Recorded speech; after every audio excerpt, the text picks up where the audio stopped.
En los días sombríos en que Israel no tenía rey, y cada hombre hacía lo que era recto a sus propios ojos, una sombra se extendía sobre la tierra prometida.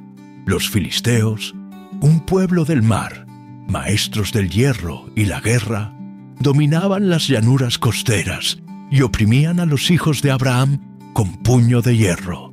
Durante 40 largos años, el silencio de Dios pareció cernirse sobre las colinas de Judea, un silencio tan pesado como las cadenas de la servidumbre. Pero en el valle de Zora, en la tribu de Dan, una promesa estaba a punto de nacer del vientre estéril de la desesperanza. Un ángel del Señor aparecería con fuego en los ojos y un decreto divino en los labios, anunciando el nacimiento de un niño que sería consagrado a Dios desde el vientre, un nazareo, apartado para un propósito sagrado, dotado de una fuerza que desafiaría las leyes de la naturaleza. Su nombre sería Sansón, y sería el arma de Dios, un terremoto humano destinado a sacudir los cimientos del poder filisteo. Pero este campeón divino también sería un hombre de apetitos voraces y pasiones indomables, un coloso de músculos guiado por un corazón voluble. Cuando el poder divino se concede a una vasija de barro tan frágil, destinada a hacerse añicos contra las rocas de su propia pasión, se puede encontrar la redención entre los escombros de una vida de promesas rotas. La historia de Sansón comienza con un milagro familiar, el fin de la esterilidad. Para el antiguo Israel, un vientre cerrado era más que una tragedia personal. Era una señal de desaprobación, un silencio en el legado de una familia. La esposa de Manoa vivía bajo esta sombra. Su vida era una oración sin respuesta. Entonces, de la nada, una aparición. No un viajero ordinario, sino un varón de Dios, cuyo semblante era como el aspecto del ángel de Dios, muy temible. El mensaje que trae es un trueno celestial en la calma de su vida. He aquí que tú eres estéril y nunca has tenido hijos, pero concebirás y darás a luz un hijo. Pero este no sería un niño ordinario, sería un nazareo. El voto nazareo era uno de los más sagrados de Israel, un acto de consagración total a Yahvé. Para Sansón, este voto no sería una elección, sino un destino forjado incluso antes de su concepción. Las reglas eran absolutas e inquebrantables. Primero, ninguna navaja tocaría su cabeza. Su cabello, en 7 trenzas, sería el símbolo visible y constante de su pacto con lo divino. Segundo, debía abstenerse de vino y de toda bebida fuerte y de cualquier fruto de la vid, manteniendo su cuerpo como un templo puro. Tercero, no debía acercarse a ningún cuerpo muerto para no contaminarse. Sobre estos 3 pilares descansaría su identidad y con ella su fuerza sobrenatural. No sería un libertador convencional, un general o un rey. Sería un juez, un campeón solitario, cuya vida misma sería una guerra de guerrillas contra los opresores de Israel. El niño crece y la bendición del Señor está sobre él. El Espíritu de Dios comienza a impulsarlo en los campamentos de Dan. La fuerza palpita en sus músculos, una energía cósmica contenida en forma humana. Pero la primera manifestación de su propia voluntad revela un defecto trágico en su carácter. Baja a Timnat, una ciudad filistea, y sus ojos se posan en una mujer, una hija de los enemigos de su pueblo. Su deseo es inmediato e imperioso. Vi en Timnat a una mujer de las hijas de los filisteos. Os ruego que me la toméis por mujer, exige a sus padres. La objeción de ellos es lógica y piadosa. No hay mujer entre las hijas de tus parientes, ni en todo nuestro pueblo, para que vayas tú a tomar mujer de los filisteos incircuncisos. Pero Sansón es inflexible. tómamela por mujer, porque ella me agrada. La Escritura nos da una sorprendente visión teológica de este evento. Esto provenía del Señor, que buscaba una ocasión contra los filisteos. Dios usaría incluso los deseos errantes de Sansón para cumplir sus propósitos soberanos.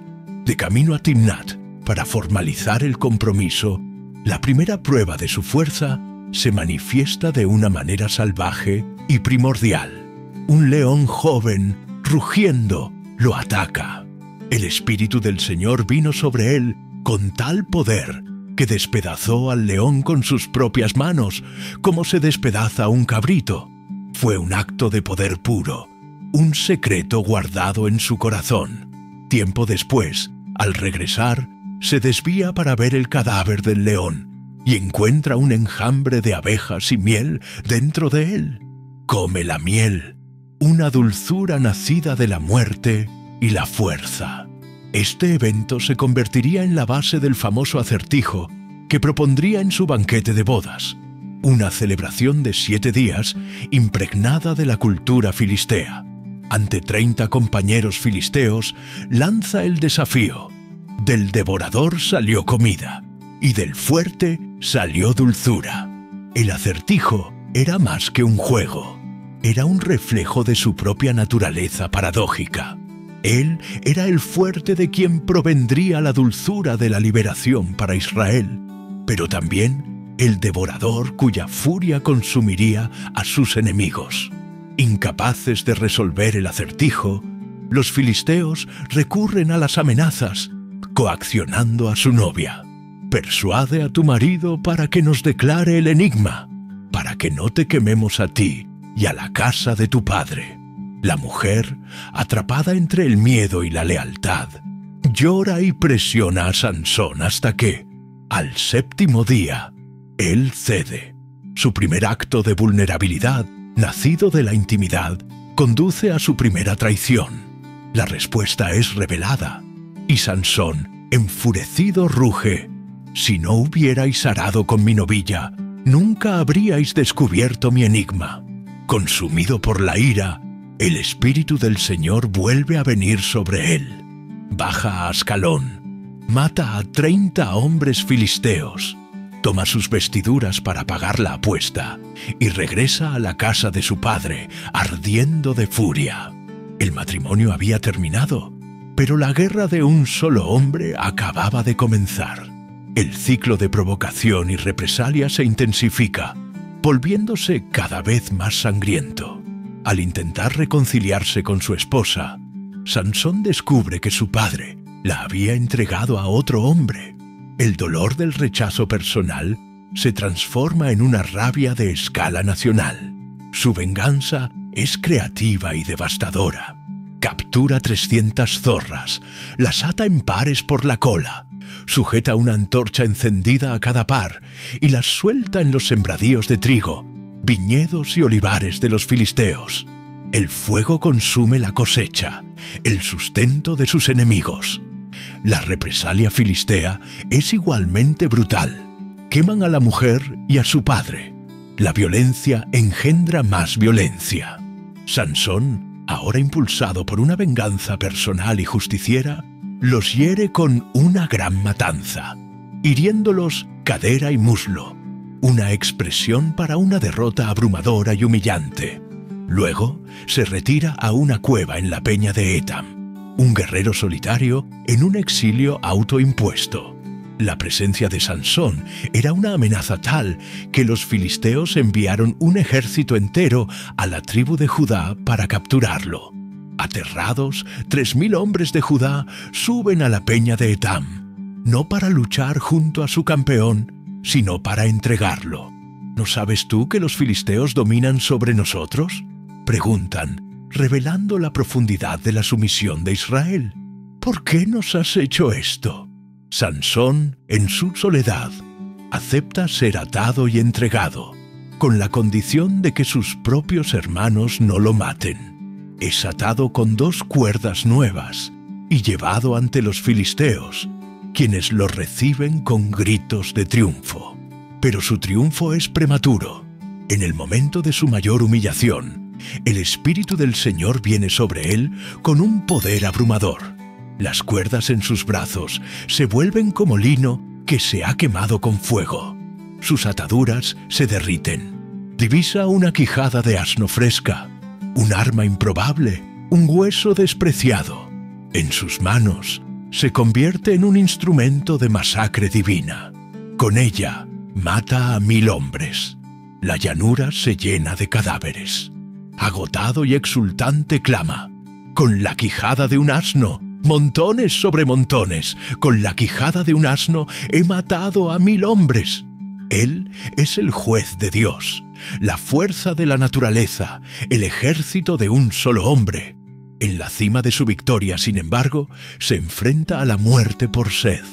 En su agonía, clama a Dios por primera vez en la narración, no con arrogancia, sino con desesperación. Y Dios abre la roca y brota agua. Sansón bebe, sus fuerzas regresan y continúa juzgando a Israel durante 20 años. Sus 20 años como juez están marcados por estas confrontaciones esporádicas, no por un liderazgo estable. Su siguiente gran hazaña ocurre en Gaza, en el corazón del territorio enemigo. Va a la ciudad y se acuesta con una prostituta, un acto que demuestra su audacia y su continua atracción por lo prohibido. Los gazeos, sabiendo que su enemigo mortal está dentro de sus murallas, rodean la ciudad y esperan el amanecer para matarlo. Pero Sansón se levanta a medianoche. En un acto de fuerza y desprecio monumental, va a las puertas de la ciudad, arranca las 2 puertas, los postes y la barra, se los pone sobre los hombros y los lleva a la cima de una colina que está frente a Hebrón, a docenas de millas de distancia. No solo escapa, humilla a sus enemigos, robando el símbolo mismo de su seguridad y poder. Sin embargo, la fuerza física de Sansón solo era igualada por su debilidad moral. Y esa debilidad lo llevaría al valle de Sorek y a los brazos de la mujer que sellaría su destino, Dalila. Su nombre, que posiblemente significa delicada o devota, es una cruel ironía. No sería devota de él, sino del dinero. Los príncipes de los filisteos se le acercan con una oferta irresistible. Cada uno de ellos le daría 1100 siclos de plata, una fortuna principesca. Su misión: persuádelo y mira en qué consiste su gran fuerza y cómo podríamos dominarlo para que podamos atarlo y humillarlo. Lo que sigue es un juego de seducción y traición, una batalla psicológica librada en los confines de la intimidad. 3 veces Dalila intenta sonsacarle su secreto. Por favor, dime en qué consiste tu gran fuerza. 3 veces Sansón le miente, burlándose de sus captores. Si me atan con 7 mimbres verdes, dice. Ella lo ata, grita: Sansón, los filisteos sobre ti. Y él rompe los mimbres como un hilo de estopa. Si me atan con cuerdas nuevas, intenta de nuevo. El resultado es el mismo. Si tejes las 7 trenzas de mi cabeza con la tela del telar. Él se despierta y arranca la clavija del telar y la tela. Cada mentira lo acerca peligrosamente a la verdad. Cada juego lo enreda más en su red. Finalmente, Dalila asesta su golpe final, no con cuerdas ni telares, sino con el arma contra la cual Sansón no tiene defensa: la manipulación emocional. ¿Cómo puedes decir «te amo» cuando tu corazón no está conmigo? Lo presiona día tras día, fastidiándolo e importunándolo, hasta que su alma se angustió hasta la muerte. Agotado, derrotado, con el alma desgastada, Sansón entrega la clave de su vida, el secreto de su consagración. Le cuenta todo. Nunca a mi cabeza llegó navaja, porque soy nazareo de Dios desde el vientre de mi madre. Si fuere rapado, mi fuerza se apartará de mí, y me debilitaré y seré como todos los hombres. Revela que su fuerza no está en sus músculos, sino en su voto, en su cabello que es el símbolo visible de su separación para Dios. La traición se consuma. Mientras duerme en su regazo, llaman a un hombre para que le rape las 7 trenzas de su cabeza. La fuente de su poder es eliminada. Dalila grita una última vez: «Sansón, los filisteos sobre ti». Él despierta de su sueño y piensa: «Esta vez saldré como las otras y me escaparé». Entonces vienen las palabras más trágicas de toda su historia. Pero él no sabía que el Señor se había apartado de él. El poder se ha ido. Es solo un hombre. Los filisteos lo apresan, le sacan los ojos y lo llevan a Gaza. El hombre que arrancó las puertas de Gaza ahora regresa como un prisionero ciego, atado con grilletes de bronce, obligado a girar un molino en la prisión, el trabajo de un animal o un esclavo. La humillación es total. En la oscuridad de su ceguera y la monotonía de su trabajo forzado, algo comienza a suceder. Su cabello, el símbolo de su voto roto, comienza a crecer de nuevo. Con el crecimiento de su cabello, quizás, una semilla de arrepentimiento y redescubrimiento de su identidad comienza a brotar en su alma.